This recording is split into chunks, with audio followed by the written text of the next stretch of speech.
ఒకప్పుడు ఏపీలో వైద్యం అందని ద్రాక్ష. పేదవాళ్ళకి రోగం వస్తే ప్రాణాలపై ఆశలు వదులుకోవాల్సిందే.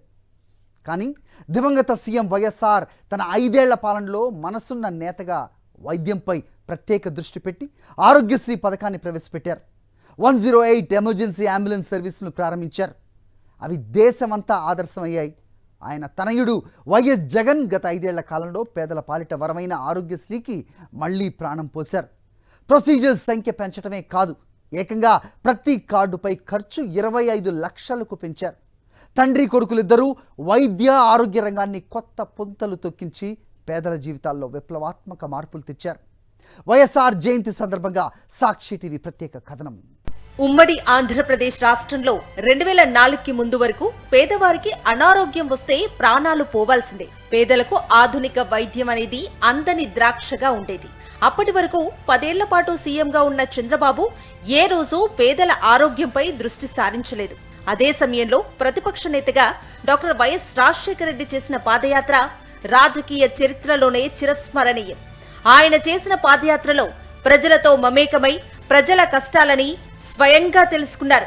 ముఖ్యంగా వైద్యం కోసం పేదలు ఆస్తులు అమ్ముకుంటున్న వైనాన్ని కూడా ప్రత్యక్షంగా చూశారు. ఆ తర్వాత ఆయన ముఖ్యమంత్రి అయ్యాక వైద్యారోగ్య రంగంలో పేదల కోసం విప్లవాత్మక మార్పులకి శ్రీకారం చుట్టారు. డాక్టర్ వైఎస్ రాజశేఖర రెడ్డి ప్రవేశపెట్టిన పథకాలలో మొదటి స్థానం ఆరోగ్యశ్రీదే. పేదవాడికి ఖరీదైన కార్పొరేట్ వైద్యం ఉచితంగా అందించాలనే ఆలోచనల నుంచి పుట్టిందే ఆరోగ్యశ్రీ. రూపాయి డాక్టర్గా పులివెందులలో ప్రజల ప్రాణాలు కాపాడిన వైఎస్ఆర్ సీఎంగా ఆరోగ్యశ్రీ అనే సంజీవని ప్రవేశపెట్టారు. 2007 ఏప్రిల్ 1న 3 జిల్లాలలో ప్రయోగాత్మకంగా ఆరోగ్యశ్రీ పథకాన్ని ప్రారంభించిన వైఎస్ఆర్ దశల వారీగా రాష్ట్రమంతా అమలు చేశారు. మొదటగా 330 ప్రొసీజర్స్ తో దాదాపు 184 నెట్వర్క్ ఆసుపత్రులలో ఈ పథకం ప్రారంభమైంది. ఆ సమయంలో అత్యంత ఖరీదైన గుండె శస్త్రచికిత్స సైతం ఆరోగ్యశ్రీలో ఉండటం పేదలకి వరంగా మారి కొన్ని లక్షల మంది ప్రాణాలు కాపాడుకున్నారు. ఇందుకే 2004 నుంచి 2009 వరకు వైఎస్ఆర్ కాలం స్వర్ణ యుగంగా పేదలు భావించేవారు. రేషన్ కార్డుకి లింకప్ చేసి, వైట్ రేషన్ కార్డుకి లింకప్ చేసి ఈచ్ కార్డుకి 1250 రూపాయలు అంటే దాన్ని 280 రూపాయలకి తగ్గించి మేము మొత్తం వైట్ రేషన్ కార్డులు అందరికీ ఇన్సూరెన్స్ చేయటం జరిగింది. తద్వారా దాన్ని ఆయన 3 జిల్లాల్లో ప్రవేశపెట్టి తర్వాత అది నిజంగా పేదలకు ఉపయోగపడే అనే ఉద్దేశంతో మరో 3 జిల్లాలు, తర్వాత సోనియా గాంధీని రప్పించి నెల్లూరు జిల్లాలో మిగతా 15 జిల్లాలకి చేయటం జరిగింది. వైద్యం కోసం పేదలెవరూ కూడా రూపాయి ఖర్చు పెట్టాల్సిన అవసరం ఉండేది కాదు. దేశవ్యాప్తంగా ఆరోగ్యశ్రీ పథకం పెద్ద చర్చనీయాంశమే కాదు, ఎన్నో రాష్ట్రాలు ఈ పథకాన్ని పరిశీలించడానికి రాష్ట్రానికి వచ్చాయి. పలు రాష్ట్రాలు ఈ పథకాన్ని అమలు చేశాయి. అంతలా ఒక ఆరోగ్యశ్రీతోనే వైఎస్ఆర్ పేరు రాజకీయాల్లోనే చిరస్థాయిగా నిలిచిపోయింది. వైఎస్ఆర్ డాక్టర్ కూడా కావటంతో వైద్యుల సమస్యల పరిష్కారంపై కూడా ప్రత్యేక దృష్టిని సారించారు. ప్రైవేట్ వైద్యులపై దాడుల నిరోధానికి ప్రత్యేక చట్టం కూడా చేశారు. దీంతో పాటే దేశంలోనే మొదటిసారిగా 2005లో 108 ఎమర్జెన్సీ సేవలను ప్రారంభించడం ద్వారా యాక్సిడెంట్లకు గురైన వారి ప్రాణాలు కాపాడారు. ఈ సేవలు ఇప్పుడు దేశవ్యాప్తంగా అన్ని రాష్ట్రాలలో అమలవుతున్నాయి. పేదవాడు ప్రభుత్వ కార్యాలయానికి రాకుండా ఆరోగ్యశ్రీ కార్డు ఉంటే చాలు, కార్పొరేట్ ఆసుపత్రికి వెళ్ళి వైద్యాన్ని పొందగలిగే పరిస్థితి రావాలి అనే పట్టుదలతో ఆయన ఆరోగ్యశ్రీ విధానాన్ని తీసుకొచ్చారు. ఈ ఆరోగ్యశ్రీ అనేది ఈ రోజున దేశంలోని కొన్ని రాష్ట్రాలు అమలు జరుగుతోంది. దీని నుంచి స్ఫూర్తి పొందారా, వ్యక్తిగతంగా వారి ఆలోచన వచ్చిందా, వాళ్ళు బయటికి చెప్పకపోయినా ఈ రోజున కేంద్ర ప్రభుత్వం అనుసరిస్తున్నటువంటి ఆయుష్మాన్ భవ కార్యక్రమం కూడా ఆరోగ్యశ్రీ తరహాలో ఉంది. వైఎస్ఆర్ మరణం తర్వాత ఆరోగ్యశ్రీ పథకాన్ని తర్వాత ప్రభుత్వాలు నిర్లక్ష్యం చేశాయి. ముఖ్యమంత్రిగా 2019లో వైఎస్ జగన్మోహన్ రెడ్డి బాధ్యతలు స్వీకరించే నాటికి ఆరోగ్యశ్రీలో ప్రొసీజర్స్ సంఖ్య కేవలం 1059 మాత్రమే ఉన్నాయి. 2020 జనవరిలో అదనంగా మరో 1000 ప్రొసీజర్స్ తో మొదలై ప్రస్తుతం 3255 ప్రొసీజర్స్ కి చేరుకుంది. కీలకమైన క్యాన్సర్ జబ్బులను సైతం ఆరోగ్యశ్రీలో చేర్చడం ద్వారా పేదలకు మేలు చేశారు. అలాగే నెట్వర్క్ ఆసుపత్రుల సంఖ్య కూడా 2260కి పెరిగింది. గత 5 ఏళ్లలో మాజీ సీఎం వైఎస్ జగన్ ఈ పథకానికి దాదాపు 12,000 కోట్లను ఖర్చు చేశారు. ఈ పథకం ద్వారా సుమారు 37 లక్షల మంది వైద్య సేవలు పొందారు. దీంతో పాటు ఆరోగ్య ఆసరా సేవలను ప్రవేశపెట్టడంతో పాటు 108, 104 సేవలను మరింత బలోపేతం చేశారు. తండ్రి ఆరోగ్యశ్రీ 108 ప్రవేశపెట్టి పేదలకు దగ్గరైతే తనయుడు ఈ ఆరోగ్యశ్రీని కొనసాగిస్తూ మరింత మెరుగ్గా రూపొందించడమే కాకుండా 108 వాహనాలను పెద్ద ఎత్తున కొనుగోలు చేసి రాష్ట్ర వ్యాప్తంగా ఎక్కడా కూడా 108 సర్వీసు అందుబాటులో లేదు అనే మాట రాకూడదని ఆయన చాలా పట్టుదలగా పనిచేశారు. ఆ తర్వాత 104, అంతేకాదు పశువులకు కూడా అంబులెన్సులు ప్రవేశపెట్టినటువంటి ఘనత జగన్మోహన్ రెడ్డి గారు. దేశంలోనే తొలిసారిగా ఏపీ ప్రభుత్వం డాక్టర్ వైఎస్ఆర్ ఆరోగ్య ఆసరా పేరుతో ముఖ్యమంత్రిగా వైఎస్ జగన్ పేద రోగుల కోసం ప్రవేశపెట్టిన పథకం ఇది. ఆపరేషన్ తర్వాత ఆ వ్యక్తి కొన్ని రోజుల పాటు పనిచేసుకునే పరిస్థితులు ఉండవు గనక రోజుకి 225 రూపాయల చొప్పున గరిష్టంగా నెలకు 5,000 రూపాయలని ఆ కుటుంబానికి ప్రభుత్వం అందజేస్తోంది. ఈ విధంగా గత 4 ఏళ్లలో 21.79 లక్షల మందికి దాదాపు 1,300 కోట్ల రూపాయలను అందజేశారు.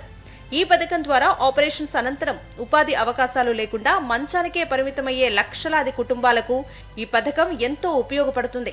ఇక 2022 ఏప్రిల్ 1న డాక్టర్ వైఎస్ఆర్ తల్లి బిడ్డ ఎక్స్ప్రెస్ పేరుతో 500 ఏసీ వాహనాలని అందుబాటులోకి తీసుకొచ్చింది.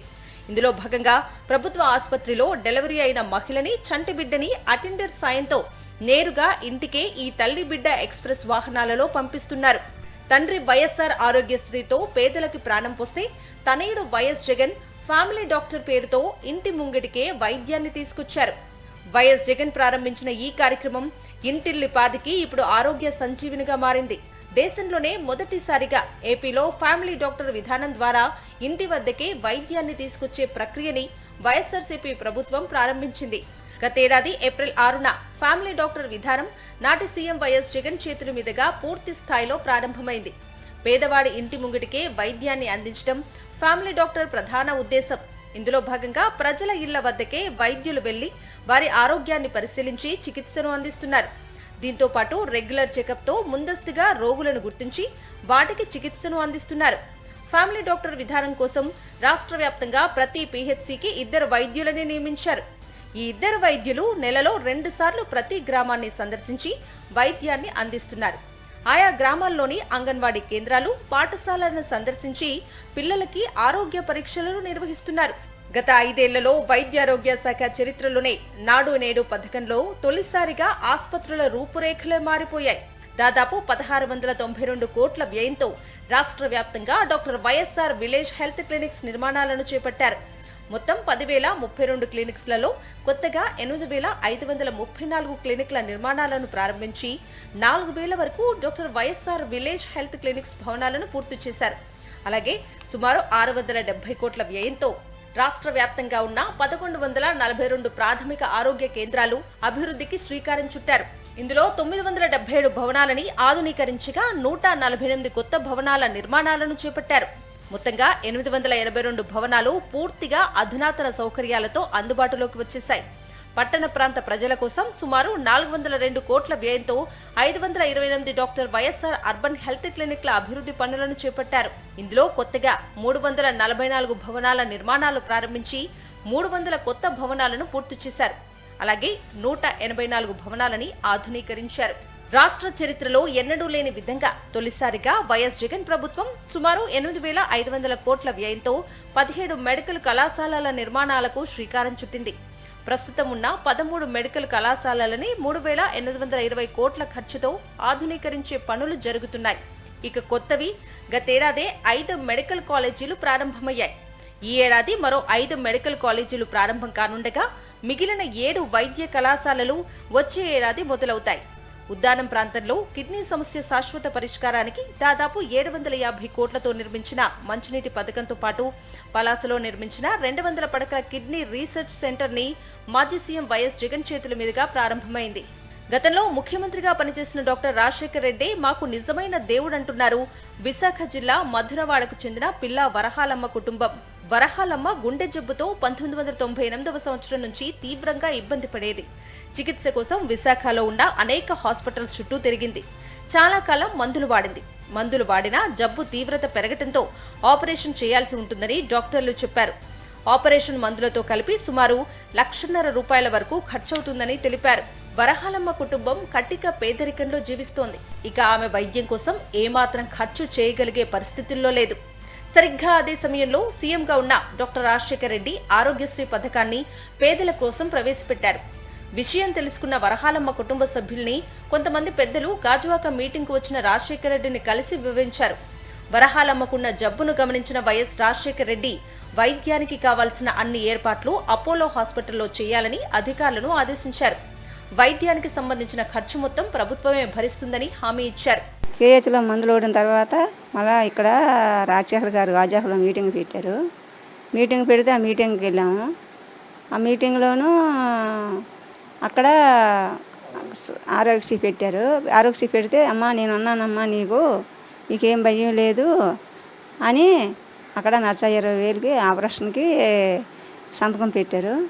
నేను అపోలో హాస్పిటల్లో ఆపరేషన్ చేశారు. చేసి 20 రోజులు చేసిన 20 రోజులు కూడా అందరూ 9 రోజులకి వెళ్ళిపోయేవారు.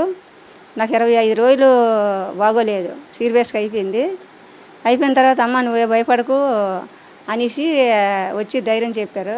దివంగత ముఖ్యమంత్రి డాక్టర్ రాజశేఖర రెడ్డి, ఆయన కుమారుడు మాజీ సీఎం వైఎస్ జగన్లు రాష్ట్రంలోని పేదల గుండెల్లో శాశ్వతంగా నిలిచిపోతారు. వైద్య రంగంలో ఈ ఇద్దరూ తీసుకువచ్చిన విప్లవాత్మక సంస్కరణలు దేశానికే ఆదర్శంగా నిలిచాయి. అధికారంలోకి ఎవరు వచ్చినా వాటిని అమలు చేయక తప్పనిసరి పథకాలుగా ఆరోగ్యశ్రీ, 108 సర్వీసులు, ఫ్యామిలీ డాక్టర్ వ్యవస్థలను తీసుకువచ్చారు. ఆరోగ్య రంగంలో పేదలకు ఇంతకన్నా ఎవరూ చేయలేరనే విధంగా doctor YS Rajasekhara Reddy, YS జగన్లు ముఖ్యమంత్రులుగా సేవలందించారు. విద్యతోనే ప్రగతి సాధ్యమని నమ్మిన నేతలు వాళ్ళిద్దరు. ఒకరు ఫీజు రియంబర్స్మెంట్ పథకానికి ఆద్యులైతే సర్కారీ బడులను డిజిటల్ విద్య స్థాయికి తీసుకెళ్లిన నేత మరొకరు. ఇలా విద్యకు ప్రాధాన్యతనిచ్చిన తండ్రి కొడుకులు వాళ్ళిద్దరు. ఇద్దరూ రాష్ట్రానికి ముఖ్యమంత్రులుగా పనిచేశారు. విద్యా వ్యవస్థలో పలు కీలక మార్పులు తేవటమే కాదు, పేదల తల రాత మార్చేసే మంచి పథకాలను అమలు చేశారు. వారే దివంగత సీఎం డాక్టర్ వైఎస్ఆర్, ఆయన తనయుడు వైఎస్ జగన్. వైఎస్ఆర్ జయంతి సందర్భంగా ఈ ఇద్దరు విద్యాభివృద్ధికి చేసిన కృషిపై ఒక ప్రత్యేక కథనం. 5 ఏళ్ల క్రితం ఆంధ్రప్రదేశ్లో సర్కారీ బడులంటే పెద్దలు పిల్లలు భయపడేవారు. ఎప్పుడు కూలిపోతాయో అన్నట్లుగా ఉండే శిథిలాల భవనాలు, పూరిపాకల్లో ప్రభుత్వ స్కూళ్లు నిర్వహించేవారు. మధ్యాహ్నం భోజనం అంటే పురుగులు అన్నం, నీళ్ల చారు, పిల్లలు గొంతెండినా కనిపించని చుక్క మంచినీరు, అధ్వానంగా బాత్రూములు, ఇలా చెప్పుకుంటూ పోతే కనీస వసతులు లేని ప్రభుత్వ పాఠశాలల్లో చదవడానికి పిల్లలు ఇష్టపడేవారు కాదు. కానీ వైఎస్ జగన్ ముఖ్యమంత్రి అయ్యాక ప్రభుత్వ బడుల రూపురేఖలు మారిపోయాయి. బ్లాక్ బోర్డులు కూడా సరిగ్గా లేని దుస్థితి నుంచి డిజిటల్ బోర్డుల స్థాయికి ప్రభుత్వ పాఠశాలలు ఎదిగాయి. అదేవిధంగా 2003లో పాదయాత్రలో డాక్టర్ వైఎస్ఆర్ పాఠశాలల్లోని కష్టాలని స్వయంగా చూశారు. అధికారంలోకి వచ్చిన తర్వాత విద్యాశాఖపై ప్రత్యేక దృష్టి సారించారు. ఉన్నత విద్యను పేద పిల్లలకు అందించడానికి వీలుగా 2008లో దేశంలోనే మొదటిసారిగా 100% ఫీజు రియంబర్స్మెంట్ పథకానికి డాక్టర్ వైఎస్ఆర్ శ్రీకారం చుట్టారు. రాష్ట్ర వ్యాప్తంగా వెనుకబడిన తరగతులకు చెందిన విద్యార్థులకి ఈ పథకం ఎంతో మేలు చేసింది. అప్పటి వరకు ఇంజనీరింగ్, మెడిసిన్ చదవాలంటే నిరుపేద విద్యార్థులకి కలగా ఉండేది. కేవలం ఫీజు రియంబర్స్మెంట్ పథకంతో ఈ కలను నిజం చేసిన నేత డాక్టర్ వైఎస్ఆర్. ఉమ్మడి ఆంధ్రప్రదేశ్ రాష్ట్రంలో వైఎస్ హయాంలోనే దాదాపు 26 లక్షల మంది విద్యార్థులు ఈ పథకం ద్వారా లబ్ధి పొందారంటే ఏ స్థాయిలో నాడు ఈ పథకాన్ని అమలు చేశారో తెలుస్తోంది.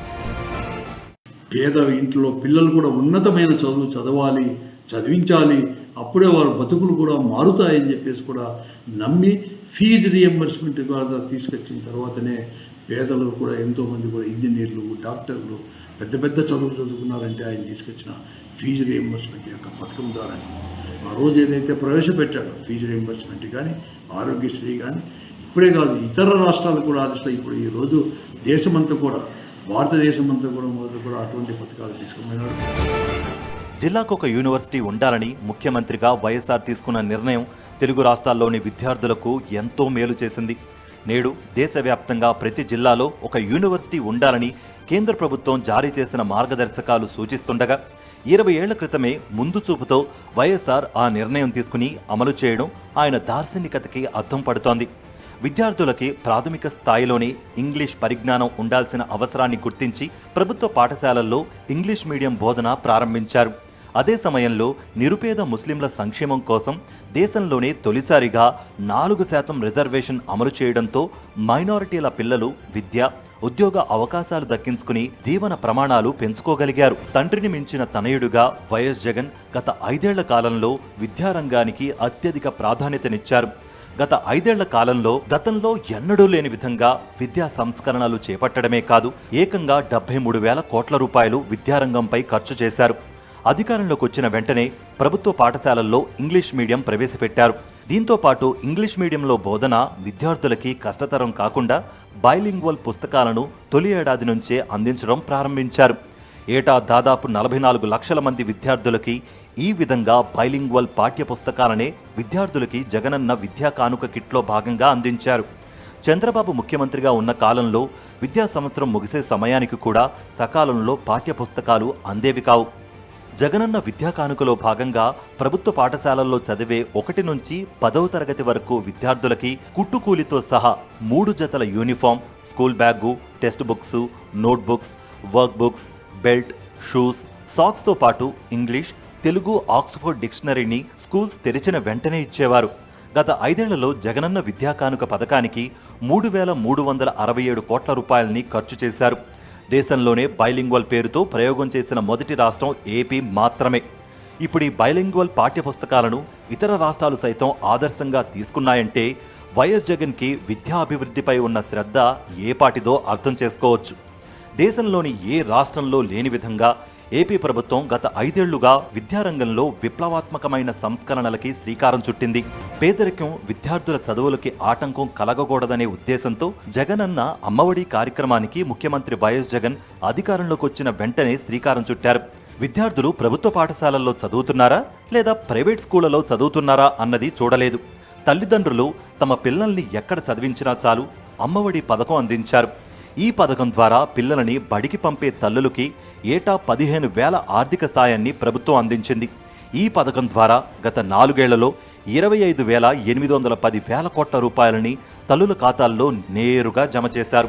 జగన్మోహన్ రెడ్డి గారు వచ్చిన తర్వాత విద్యారంగంలో తండ్రిని మించి పథకాలు ప్రవేశపెట్టారు. రాజశేఖర రెడ్డి గారు ఫీజు రీయింబర్స్మెంట్ పథకాన్ని ప్రవేశపెడితే జగన్మోహన్ రెడ్డి గారు ఎల్కేజీ స్థాయి నుంచే, ప్రాథమిక పాఠశాల విద్యా స్థాయి నుంచే బాలలు ఎవరూ కూడా విద్యకు దూరం కాకూడదు, ఆర్థిక వెసులుబాటు ఉన్నా లేకపోయినప్పటికీ కూడా వారు చదువుకోవడానికి కావలసినటువంటి ఆ అవసరాలను ప్రభుత్వం తీర్చాలనే ఉద్దేశంతో ఆయన అమ్మఒడి లాంటి పథకానికి శ్రీకారం చుట్టారు. ఇది విద్యా సంస్థలకు ఇస్తే వాళ్ళు విద్యార్థుల తల్లిదండ్రులను ఇబ్బందులు పాలు చేస్తారనే ఉద్దేశంతో నేరుగా తల్లి ఖాతాలోనే వేయటం, స్కూల్స్కు వెళ్ళి ఫీజు చెల్లించే బాధ్యతను తల్లికి మీదే పెట్టడం, అక్కడ విద్యాబోధన సక్రమంగా జరుగుతుందో లేదో వాకప్ చేసే అధికారాన్ని తల్లికి ఇవ్వడం జగన్మోహన్ రెడ్డి గారు చేసినటువంటి కార్యక్రమం. ప్రభుత్వ పాఠశాలల్లో విద్యార్థులు చదవాలంటే కనీసం మౌలిక సదుపాయాలు కల్పించాల్సిన అవసరం ఉందని భావించిన వైఎస్ జగన్ అధికారంలోకి వచ్చిన వెంటనే దాన్ని గుర్తించారు. అందుకే మనబడి, నాడు నేడు పేరుతో ప్రభుత్వ పాఠశాలల రూపురేఖలు మార్చాలని నిర్ణయించారు.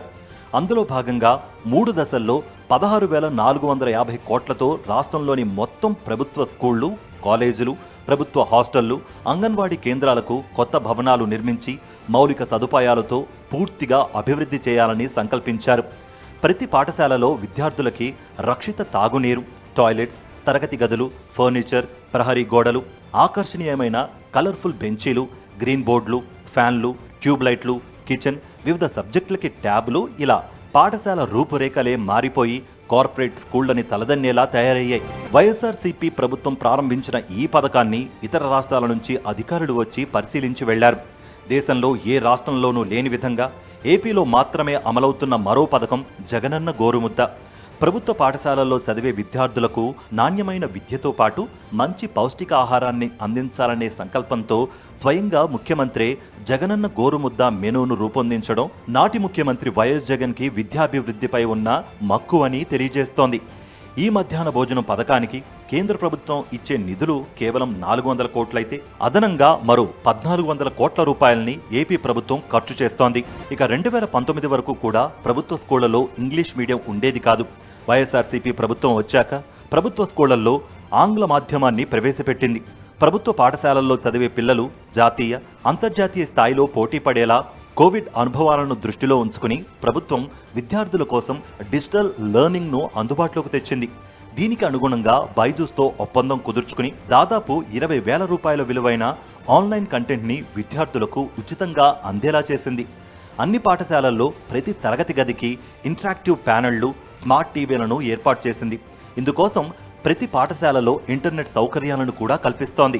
రాష్ట్ర వ్యాప్తంగా దశల వారీగా సిబిఎస్ఈ విధానం ఏర్పాటులో భాగంగా గత ఏడాది 1000 స్కూళ్లలో సిబిఎస్ఈ సిలబస్ ప్రారంభమైంది. ఇంగ్లీష్ మీడియం నేపథ్యంలో విద్యార్థులు, టీచర్లకు భాషలో పట్టు పెరిగే విధంగా వారికి ప్రత్యేక శిక్షణా కార్యక్రమాలను కూడా నిర్వహించింది. బోధనా సామర్థ్యాలు పెరిగేలా ప్రధానోపాధ్యాయులకు ప్రతిష్టాత్మకమైన అహ్మదాబాద్ ఐఐఎంలో వైఎస్ జగన్ ప్రభుత్వం శిక్షణ ఇప్పించింది. నూతన విద్యా విధానానికి అనుగుణంగా రాష్ట్రంలో ప్రభుత్వ పాఠశాలల్లో ఫౌండేషన్ విధానాన్ని ఏర్పాటు చేశారు. 3వ తరగతి నుంచే విద్యార్థులకు సబ్జెక్ట్ టీచర్లతో బోధన జరిగేలా చర్యలు తీసుకుంది. ఇక కరికులంలోనూ సంస్కరణలు చేపట్టింది. పునాది స్థాయి నుంచే విద్యారంగాన్ని పటిష్టం చేసేలా ప్రభుత్వం కరిక్యులంలో సంస్కరణలు తీసుకువచ్చారు. ఇక దీంతో పాటు గత ఏడాది నుంచి విద్యార్థులకి టోఫెల్ పై శిక్షణ ప్రారంభించారు. టోఫెల్ శిక్షణతో పాటు ఐబీ కరికులంని ప్రభుత్వ పాఠశాలల్లో దశల వారీగా ప్రవేశపెట్టేందుకు ఒప్పందం చేసుకున్నారు. దీనివల్ల ఏపీ ప్రభుత్వ పాఠశాలల విద్యార్థులకి ఇతర దేశాలలో కూడా చాలా సులువుగా అడ్మిషన్లు లభించే పరిస్థితి ఉంటుంది. గత ఏడాది ప్రభుత్వ పాఠశాలల్లో చదివే విద్యార్థులు అమెరికా వరకు వెళ్లి అత్యున్నత ఐక్యరాజ్య సమితి, వరల్డ్ బ్యాంక్ కార్యాలయాల్లో గళం విప్పి ఏపీలో జరుగుతున్న విద్యా విప్లవాన్ని ప్రపంచానికి చాటి చెప్పారు. ఇది సర్కారీ బడులలో మార్పులకి ఓ సంకేతం. ప్రభుత్వ పాఠశాలల్లో చదివే విద్యార్థులు ఇంగ్లీష్ నైపుణ్యాలకి ఓ నిదర్శనంగా చెప్పొచ్చు. ఇక ఉన్నత విద్యలోకి కీలక సంస్కరణల్లో భాగంగా 4 ఏళ్ల డిగ్రీ కోర్సుతో పాటు ఉన్నత విద్యను అభ్యసించే ప్రతి విద్యార్థికి ఇంటర్న్షిప్ కోసం చర్యలు తీసుకున్నారు. డిగ్రీ, ఇంజనీరింగ్ విద్యార్థుల కోసం స్కిల్ కోర్సులతో పాటు ఉపాధి అవకాశాలు కల్పించే సర్టిఫికేట్ కోర్సులను కూడా ఉచితంగా అందించారు. విద్యా సంస్కరణలతో ప్రజల జీవితాలతో నాడు వైఎస్ఆర్, గత 5 ఏళ్లు వైఎస్ జగన్ తీసుకొచ్చిన మార్పులు ఎప్పటికీ మరువలేనివి. అందుకే ఇప్పటికీ ఈ ఇద్దరు నేతలకు సాటి వచ్చే నేతలు లేరు. విద్యా ప్రాధాన్యత తెలిసినందువల్లే ఈ ఇద్దరు కూడా ప్రజల జీవితాలలో విద్య ద్వారా మార్పు తీసుకువచ్చే ప్రయత్నం చేశారు అనడంలో ఎలాంటి సందేహమూ లేదు. ఇది రాజముద్ర స్పెషల్ ఎడిషన్.